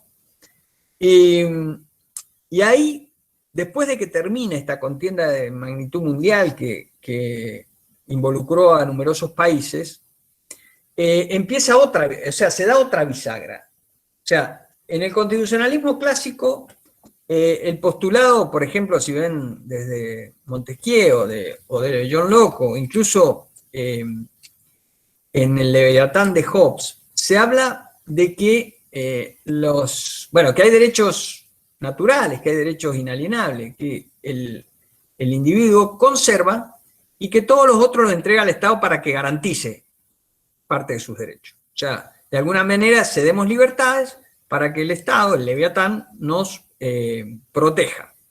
La seguridad, el orden económico, hoy modernamente podríamos decir el sistema de seguridad social, bueno, todo eso, la protección de la infancia, todo eso nos los da el Estado a cambio de parte de nuestras libertades. O sea, para no dejamos de vivir en ese estado de naturaleza. Eso fue, como decíamos, el aporte de la modernidad. Después de la Segunda Guerra Mundial, queda claramente expuesto, o se verifica que fueron concomitantes o precedieron a la Primera y a la Segunda Guerra Mundial, que el Estado, más que el mejor guardián de los derechos de los ciudadanos, el peor violador de los derechos de los ciudadanos. Y entonces ahí, como decíamos, hay un nuevo momento histórico bisagra, que es cuando los estados deciden, por las circunstancias, pensar en establecer un orden jurídico internacional que proteja los derechos de los ciudadanos, incluso frente a su propio Estado. Y ahí se desarrollan las estructuras internacionales. En 1945 se crea la Organización de Naciones Unidas. La Organización de Naciones Unidas, justamente porque terminada la Segunda Guerra Mundial, empieza la Guerra Fría, este enfrentamiento entre las dos grandes potencias, la Unión Soviética y Estados Unidos y sus estados amigos, digamos. En esa división ideológica y política se logra el consenso de crear un organismo internacional como la Organización de Naciones Unidas, 1945, pero no se logra en ese momento, aunque era la intención, la aprobación de una Declaración Universal de Derechos Humanos. Tiene que esperar, o sea, pasan 3 años más. Entre medio, en el continente americano se aprueba la Declaración Americana, como dije recién, de 1948, la Declaración Americana de Derechos y Deberes del Hombre, y el 10 de diciembre de 1948, 3 años después de que ya estaba funcionando la Organización de Naciones Unidas, se aprueba la Declaración Universal. A partir de esos cimientos, se empieza a estructurar, y hasta nuestros días, no se olviden que, por ejemplo, en 1998, porque recién empezó a funcionar en el 2000, se aprobó un Tribunal Penal Internacional. O sea, desde 1948 para acá se ha ido lentamente estructurando un sistema de justicia universal que tiene características muy particulares y que vamos a ver este año, pero digo, al estado actual de la situación del desarrollo de los derechos humanos, podemos decir que la violación de derechos humanos genera responsabilidad internacional. Entonces, ese tema es el que iba a desarrollar ahora, o directamente lo seguimos la clase que viene.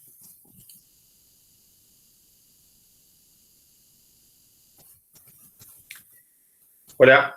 Andresito. A ver, podemos hacer un cierre y hacemos un cierre y en todo caso ya lo dejamos para la clase que viene. Pero te doy ¿Puedo hacer una Acá pregunta? en el chat. ¿Le puedo hacer una pregunta al doctor Sí, claro. Lavado? Bueno, mira, yo estuve en una conferencia que hicimos de constitucionalistas y todo lo demás, y planteé que a partir de esta crisis del COVID, insisto, creo que este es un momento, un bisagra muy importante para la humanidad. Me preocupaba mucho el tema de, y a partir, por ejemplo, y del retiro explícito de Estados Unidos de la Organización Mundial de la Salud y todo lo demás, que me parecía que este tema iba a fortalecer los nacionalismos y que en realidad iba a poner en jaque a los sistemas internacionales. Que me parecía que las consecuencias de esto podía llegar a ser en el tema de los organismos internacionales, un momento de inflexión en donde me parecía que tal vez íbamos a tener que barajar y repartir de nuevo. No sé que si esto por supuesto que no es futurología, es un interrogante, una consecuencia que se puede producir a partir de esta pandemia mundial, ¿no? Sí, Sandra, yo creo que tenés razón. Me parece, bueno, nadie sabe cómo va a terminar esto, por supuesto. Nadie sabe, por ejemplo, si van a haber elecciones dentro de unos meses en Estados Unidos. Está todo stand-by y nadie sabe qué va a pasar, ni en nuestro país ni en el mundo, ¿no es cierto? No sabemos si el año que viene vamos a poder ir a Chile, ahora en el verano o recién en el 2024. O sea, eso ni siquiera lo sabemos y creo que nadie lo sabe. Y tampoco se sabe cómo vamos a salir de esto, pero sí tu intuición o tu percepción me parece que es muy racional con lo que puede llegar a pasar. O sea, las cosas, si bien la sociología no se está sometida a las leyes de la física, bueno, pero también hay leyes de la sociología que nos pueden permitir anticiparnos algunas cosas, y de la política también. Yo creo que sí, que la respuesta va a ser un mayor encerramiento, así como estamos todos encerrados en nuestras casas, y los países también están encerrados. Cuando recién hablaba del mapa del cielo de Mendoza, que ya no sale ni un avión, ni entra un avión por nuestro cielo, ni podemos salir de nuestra provincia, ni siquiera podemos ir a San Rafael o a Malargüe si queremos. Creo que lo mismo va a pasar con los estados, o sea, se van va a haber una tendencia a empezar a mirarse para adentro, y también en lo económico va a ser así. Yo creo que también esta gran fluidez de bienes, de bienes y de capitales que ha habido a partir de la globalización económica, también se ha puesto en cuestión, ¿no es cierto? Hoy decís, bueno, ¿podemos como país seguir dependiendo de que nuestros focos los fabrican en China? De que cuando hace 30 años teníamos una de las fábricas de foco más importantes del mundo, por ejemplo. Bueno, y así en todos los planos, ¿no es cierto? O sea, creo que la consecuencia va a ser un mayor mirar para adentro, una mayor entropía de los estados, de la política, de la economía, en todos los planos. Gracias, Diego. Yo tengo una opinión también, Sandra, al respecto. También en algunas discusiones de foros. Hay una teoría que se está escribiendo ahora porque, como dice Diego, se va escribiendo en el minuto a minuto, que es la contraposición del concepto de globalización frente a las soberanías estratégicas. Ya los estados reaccionan de otra manera, ya no les interesa la interconexión, sino que les interesa cómo dar respuesta a los problemas internos. Pero dentro de esa teoría hay una cuestión que me parece que es muy importante trabajar, y sobre todo nosotros como desde la Cátedra de Derechos Humanos, que es que por lo menos en los foros que he participado yo de derecho internacional público, tradicional y de derechos humanos, todos han sostenido las mismas reglas, en el sentido de que lo que no pueden hacer los estados es usar la situación de pandemia y el concepto de soberanía estratégica como una excusa para dejar de cumplir con sus obligaciones internacionales en materia de derechos humanos. Como que siempre los derechos humanos terminan siendo un límite a las decisiones que toman los estados. Por supuesto que un estado podría decidir romper con todos los esquemas, y eso, bueno, es inevitable, pero eso no quiere decir que haya sido buen visto. Entonces, de alguna manera, la idea de necesidad de proteger los derechos humanos sigue subyacente, aún en los escenarios más complicados, porque, bueno, hay estados que hoy por hoy se siguen posicionando en favor de los derechos humanos, pero bueno, es cierto lo que decís vos, Sandra, que el escenario podría darse. Lo bueno o lo positivo es que, por lo menos en los foros que están discutiendo, sería mal visto que un Estado rompa con esquemas internacionales de protección como consecuencia de la pandemia. Un Estado puede ser más reticente al cumplimiento de ciertas obligaciones internacionales, pero no sería bien visto que un Estado diga, bueno, en este contexto de pandemia yo me abro, como hizo, por ejemplo, Estados Unidos con la Organización Mundial de la Salud, que ya en ese contexto, que es muy diferente al que estamos planteando, ya es visto más como un oportunismo, como una excusa para alejarse de un ámbito que una necesidad real de atender a obligaciones internas.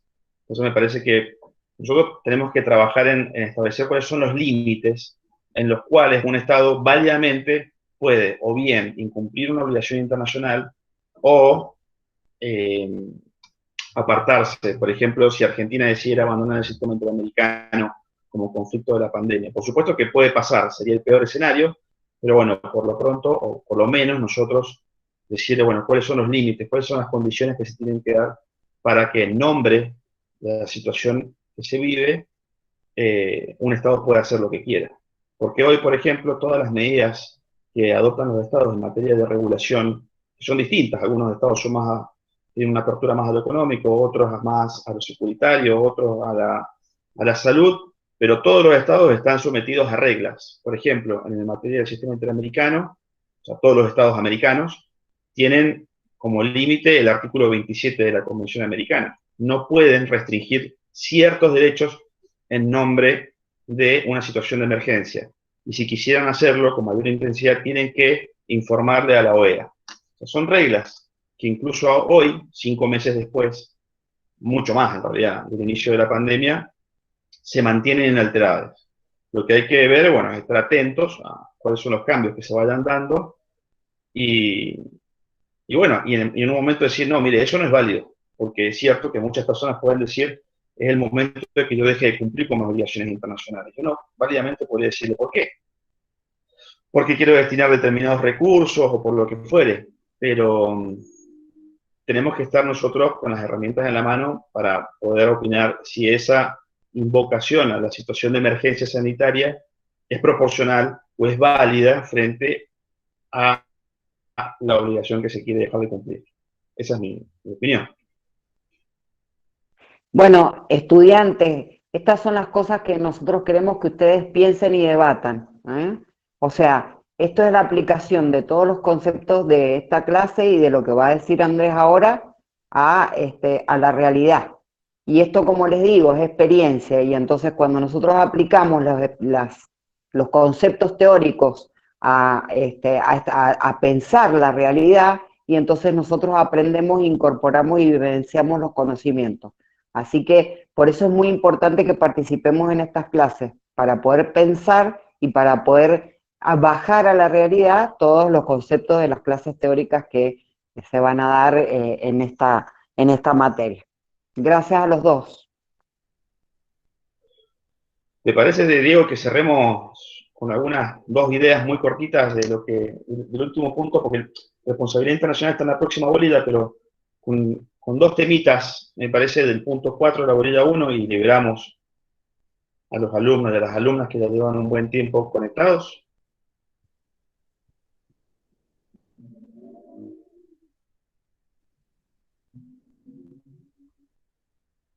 Hola, ¿se escucha? Sí, se escucha, Andrés, perfecto. Ah, perfecto, bueno, gracias.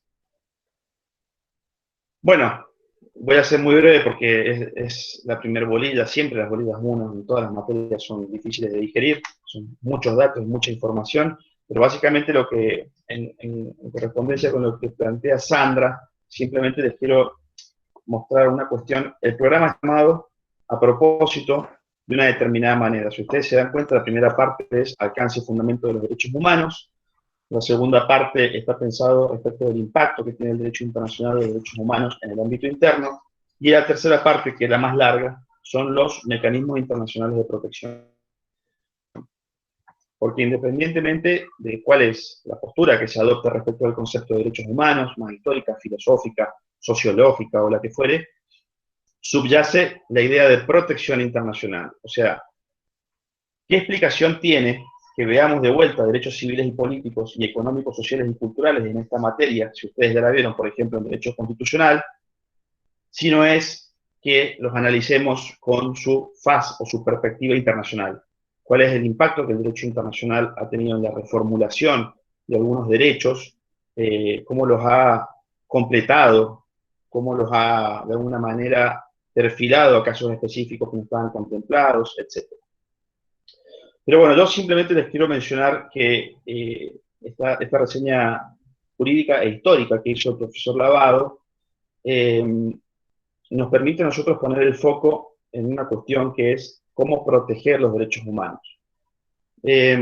A lo que le tenemos que prestar mucha atención es, y en eso está también pensada la materia, en la parte práctica, es a que nosotros podamos identificar en cualquier caso que nos cuente alguien, que nos enteremos, que nos pongan a nuestro conocimiento, dos temas que yo siempre recuerdo del profesor Stocco, en Derecho Internacional Privado, y para mí es lo más claro que uno puede tener en cuenta para cualquier materia, que es identificar quién es el juez competente y cuál es la normativa aplicable. Es decir, nosotros estamos hablando de derecho internacional de los derechos humanos. Esa es otra forma de entender a los derechos humanos, que ya no está tanto vinculado con su fundamento, sino con su forma de hacerlos efectivos. Cómo nosotros logramos que un desconocimiento de derechos en el ámbito interno del Estado pueda ser objeto de protección. No es otra instancia de protección, porque el derecho internacional no es una cuarta instancia, no es una instancia de apelación, tiene reglas propias, ya lo vamos a ver, pero lo cierto es que nosotros tenemos que aprender a manejar todo este escenario que nos planteó el doctor Lavado, todos estos problemas que nos invita a reflexionar la doctora Casabene, poder identificar cómo nosotros podemos utilizarlo para plantear un caso internacional, cómo podemos hacer para obtener protección y eventualmente reparación. Porque yo les pongo un ejemplo, si una persona no vidente no puede acceder a un cajero automático porque no tiene ajustes razonables, por ejemplo en braille, y nosotros pensáramos inmediatamente en llevar un caso ante el sistema interamericano de protección de los derechos humanos y pensáramos, por ejemplo, en utilizar la Convención Interamericana de Derechos de Personas con Discapacidad, estaríamos cometiendo un gravísimo error, y esa persona que tiene una expectativa puesta en nosotros y en la obtención de la justicia, nosotros estaríamos fallándole justamente por no haber prestado atención a que, por ejemplo, la Convención Interamericana de Derechos de Personas con Discapacidad es la única convención americana que no le da competencia ni a la Comisión ni a la Corte. Entonces, podríamos ahí haber pensado una estrategia de litigio de ir ante el Comité de Derechos de Personas con Discapacidad de Naciones Unidas, etc. Todo este juego en el sentido más estratégico, no lúdico, de posibilidades es lo que nosotros queremos transmitirles. Porque hay un tema en la bolilla 1.1.4, cuando dice la noción de convergencia jurisprudencial, o lo que se conoce como la cross-fertilization. O sea, hay un tema acá que es muy interesante, que es muy importante, y es que el derecho internacional de los derechos humanos irrumpió en la forma tradicional que tenían los estados de relacionarse entre sí. Es decir, la típica forma de relación entre Estados es a través de tratados bilaterales o multilaterales que tienen concesiones recíprocas. El Estado A le tiene que dar algo al Estado B, el Estado B le tiene que dar algo al Estado A. Si el Estado A no cumple, el Estado B lo bombardea. Usa la fuerza. Esa es la típica forma de relacionarse con los Estados. Pero bueno, después de la Primera Guerra Mundial surge la Sociedad de las Naciones y la forma de relacionarse de los Estados cambia. ¿Por qué? Porque surgen las organizaciones internacionales. En su momento fue la Sociedad de las Naciones, que desapareció luego de cuando comenzó la Segunda Guerra Mundial. Hoy tenemos la Organización de Naciones Unidas, la Organización de Estados Americanos, el Consejo de Europa, la Unión Africana, digamos, distintas organizaciones con independencia, son independientes, y que forman parte ahora de las relaciones internacionales. De esas organizaciones internacionales, no todas piensan en derechos humanos, hay algunas que piensan en temas económicos u otras que, por ejemplo, tienen como fin lo bélico, la OTAN. Pero sí hay un puñado de ellas que se sustentan en pilares que están vinculados con el Estado de Derecho, con la protección de libertades y de derechos humanos. Y a esas organizaciones es a las que nosotros nos vamos a referir en esta materia, y el funcionamiento de esas organizaciones son las que a nosotros nos va a interesar conocer. Porque, claro, nosotros nos puede interesar conocer la faz material de esa organización, ver una foto de la Casa de las Américas en Washington, cómo es la Corte, cómo es la Comisión, pero lo que a nosotros nos interesa es que ustedes aprendan a cómo funcionan, pero no solamente cómo funcionan los procedimientos, sino también la dinámica de los casos para que nosotros podamos hablar de protección internacional de los derechos humanos. Hay dos formas de exigir responsabilidad en el derecho internacional, esto lo vamos a ver en las próximas bolillas, porque ahora simplemente les quiero adelantar esto y ser lo más concreto posible. Tenemos responsabilidad estatal y responsabilidad individual. El único caso de responsabilidad individual que existe es la responsabilidad penal internacional, el único supuesto en donde nosotros podemos someter a una persona física a jurisdicción internacional es la Corte Penal Internacional. El resto de los supuestos es responsabilidad estatal. Es decir, nosotros cuando hablamos de derechos humanos, siempre posicionamos al Estado como el sujeto obligado, incluso aún cuando el hecho haya surgido, por ejemplo, en una disputa entre particulares. Hay un caso de la Comisión Interamericana de Derechos Humanos, que es el caso Simón Diniz contra Brasil, en donde una mujer había publicado en la parte de los clasificados un pedido de una persona que la ayudara con los quehaceres domésticos, con una frase muy concreta, que era específicamente que no fuera negra. Simón Diniz llama por teléfono, ella necesitaba el trabajo, lo entrevista la persona que había puesto el aviso y le consulta por su color de piel, y ella le dice: yo soy afrodescendiente, y es rechazada en la entrevista porque esta persona que había puesto el aviso le dice que ella ha tenido muchas malas experiencias con personas de su color, o sea, permanentemente la referencia despectiva en el trato entre dos personas individuales. Sin embargo, ¿por qué termina siendo condenado Brasil? Porque Simón Diniz se asesora y descubre que hay una ley que protege y que lucha contra la discriminación racial, que establece una fiscalía contra actos de discriminación racial, y cuando va a la fiscalía racial de su pueblo y su distrito, no existe. Es decir, se había suscrito a la ley, pero durante 10 años no se había implementado. Entonces, la falta de protección fue la que le generó la responsabilidad internacional al Estado de Brasil, independientemente de que el conflicto haya surgido entre dos personas individuales. Siempre es el Estado el que viola derechos humanos, es el obligado, es el que tiene que proteger, el que tiene que prevenir, el que tiene que sancionar violaciones, y finalmente el que tiene que reparar. Nosotros nos vamos a encontrar con un universo de posibilidades en materia de tribunales internacionales. Es decir, por ejemplo, el primer tribunal internacional, o el primero que aún se encuentra vigente, es la Corte Internacional de Justicia, que tiene su sede en Holanda, en La Haya, y que solamente analiza responsabilidades entre Estados. Muchas de las cosas que dice la Corte Internacional de Justicia pueden servir para explicar el sistema de responsabilidad internacional. Tenemos el Tribunal Internacional del Mar, en Hamburgo, digamos, hay distintos tribunales. Pero estamos hablando de otro tipo de cuestiones. Pero surgen, porque hablamos de protección internacional, de responsabilidad, organismos internacionales de supervisión en el ámbito de tratados de derechos humanos y específicamente en organizaciones internacionales. Ese fue el paso de las declaraciones a los tratados. Es decir, el paso fundamental de la Declaración Universal a, por ejemplo, el Pacto Internacional de Derechos Civiles y Políticos es la posibilidad de que en el segundo exista un órgano de supervisión que pueda revisar las conductas del Estado e imponer una sanción. ¿Qué es esto de la convergencia jurisprudencial? Bueno, hoy nosotros encontramos organismos internacionales de protección en el sistema europeo, que fue el primero, en el sistema interamericano y en el sistema africano.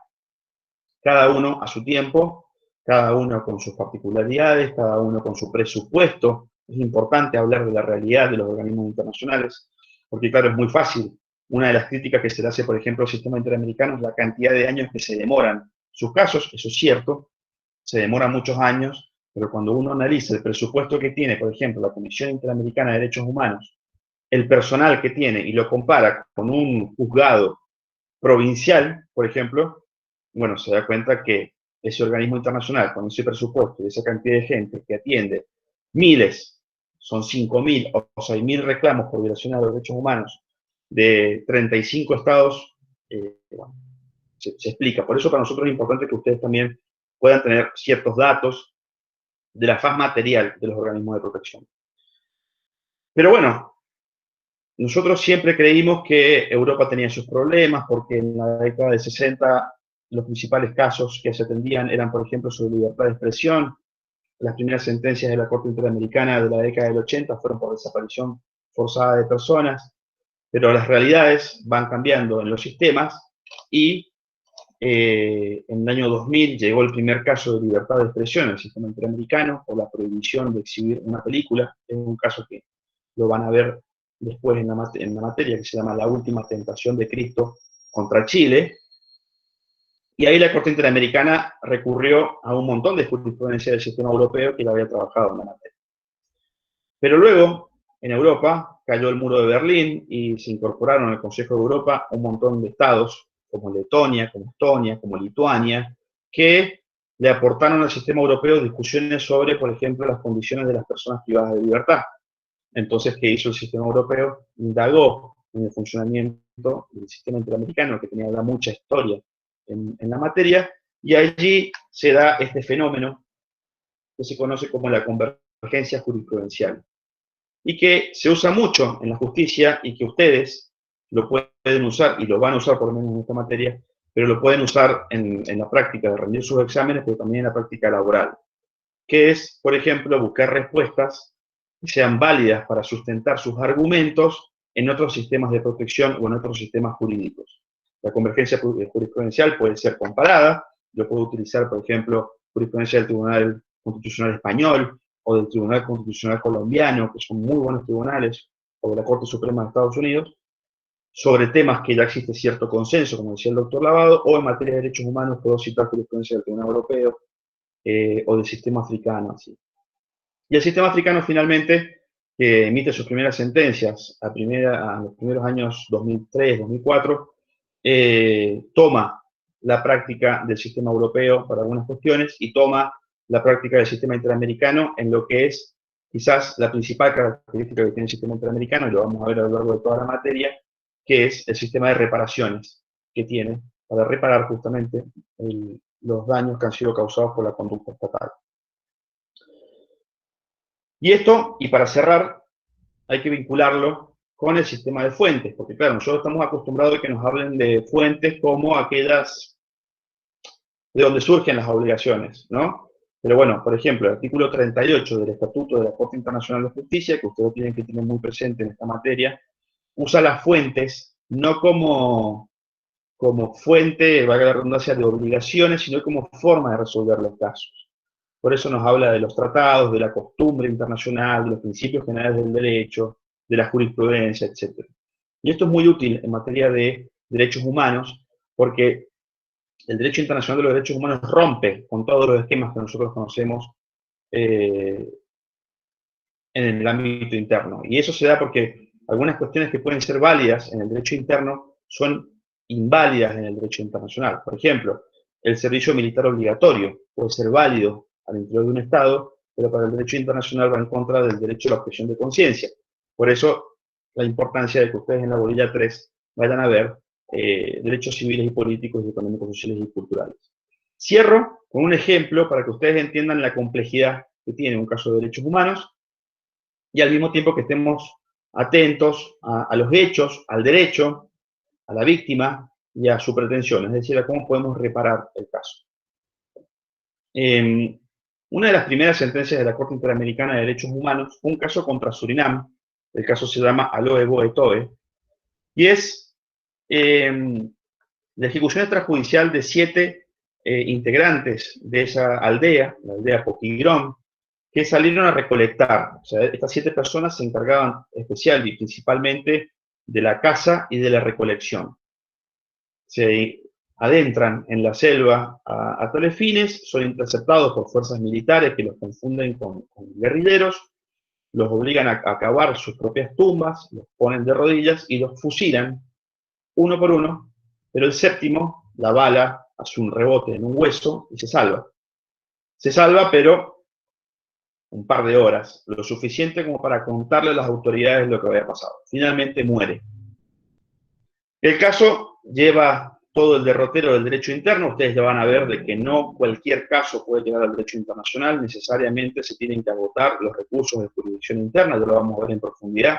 Es la regla que los estados exigieron para que esto pueda funcionar. El caso llega ante el sistema interamericano, la Corte Interamericana condena a Surinam y llega a la hora de reparar.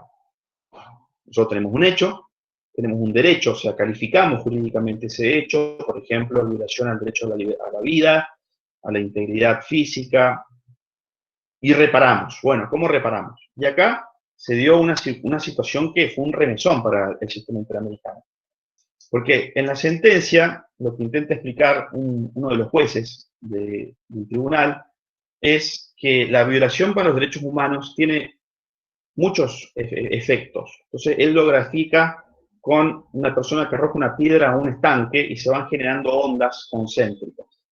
En este caso, habían 2 cuestiones que les llamaba mucho la atención y que fue objeto de un arduo debate entre el Estado, la Comisión Interamericana y la Corte. El primero era que, por la conducta del Estado, habían muerto las 7 personas que se encargaban de dotar de comida a la comunidad indígena, y eso había sido muy grave porque la comunidad indígena se había visto desprovisto de recursos. Y la segunda es que en esa comunidad existía la poligamia. Entonces, cada uno de estas 7 víctimas tenía entre 3 y 4 esposas y a su vez una determinada cantidad de hijos. El gobierno de Surinam dijo, bueno, yo no voy a tolerar esto porque la poligamia está prohibida en el ordenamiento jurídico de Surinam, va en contra de mi derecho interno, no vamos a aceptar ningún tipo de reparación. La Comisión Interamericana intenta dar alguna respuesta positiva en el sentido de que debía repararse, y la Corte Interamericana hace el ejercicio que yo les propongo en el sentido de que usemos el artículo 38 para resolver un caso y no para analizar si de allí surgen o no obligaciones. Entonces, lo primero que hace la Corte Interamericana es, ¿existe algún tratado? Artículo 38, inciso 1. ¿Existe algún tratado que regule el régimen de familia de una comunidad indígena? No. Esto, sí, al año 96, que fue la sentencia, 94, perdón. ¿Existe alguna costumbre, alguna regla de costumbre que indique que en estos casos se tiene que aceptar la poligamia? No. ¿Existe algún fallo, jurisprudencia? No. Los autores. Pero sí, existen principios generales del derecho, dijo la Corte Interamericana. Existe un principio general de que el matrimonio dura mientras no haya operado el divorcio vincular, y además existen principios que ordenan que en materia de derechos humanos, por ejemplo, el principio de progresividad, tenemos que tener presente la especial cosmovisión de la comunidad indígena y su realidad. Entonces la Corte Interamericana ordena al Estado pagar indemnizaciones por daño moral para cada una de las esposas de las víctimas que hayan acreditado la existencia, la validez del matrimonio al momento de los hechos. El gobierno cumplió con la sentencia, aún frente a su reticencia inicial, porque los estados cumplen las sentencias, más, menos, de manera más perfecta, más imperfecta, más lento, más rápido, pero finalmente el gobierno de Surinam cumplió, pagó las indemnizaciones, con lo cual se resolvió el segundo problema. Pero ¿cómo resolvemos el primero? Es que la comunidad indígena no come. Entonces, la Corte Interamericana ordenó su primer sentencia, su primer medida de reparación colectiva, que es ya no para las 7 víctimas, sino para la comunidad en su conjunto, y dispuso la apertura de un dispensario en donde el Estado tenía que depositar unos fondos para que las personas pudieran obtener los bienes esenciales para su subsistencia mientras se acomodaba su situación producto de la violación a las normas convencionales por parte del Estado. Este es un poco la lógica que vamos a pretender que ustedes tengan en la materia, que identifiquen en los hechos cuáles son los hechos relevantes, qué derechos humanos violan, dónde los encuentran, en qué tratados, y con base a eso, a qué organismo internacional pueden acudir, en derecho aplicable y juez competente. Y en tal sentido, ¿qué pueden obtener? ¿Cómo pueden reparar a las víctimas? Por eso ustedes van a ver, después les vamos a ir acercando un programa, pero las clases prácticas van a ser en formato Moodcourt. El Moodcourt es un mecanismo de educación basado en los roles, es decir, ustedes van a tener que representar a un Estado o a un representante de víctimas en un procedimiento determinado de responsabilidad internacional y alegar si existe violación de los derechos humanos o no, con estas pequeñas reglas que le hemos querido acercar en esta primera clase, que se ha extendido mucho, pero bueno, estamos aprendiendo a manejar la virtualidad en estas primeras clases. Así que bueno, Sandra, Diego, no sé si les parece que cortemos. Sí, claro. Bueno, esperemos que les haya sido productiva la clase.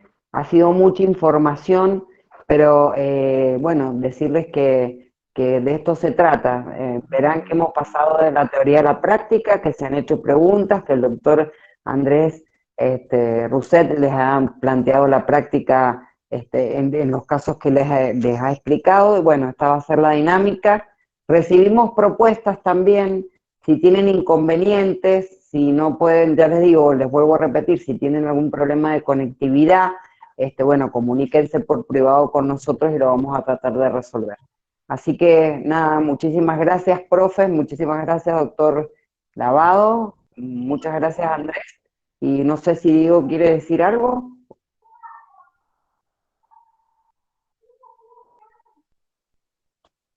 Bueno. Bueno, cualquier duda que tengan, contáctese con nosotros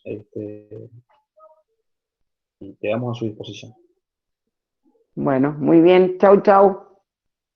Chao, nos vemos el miércoles que viene.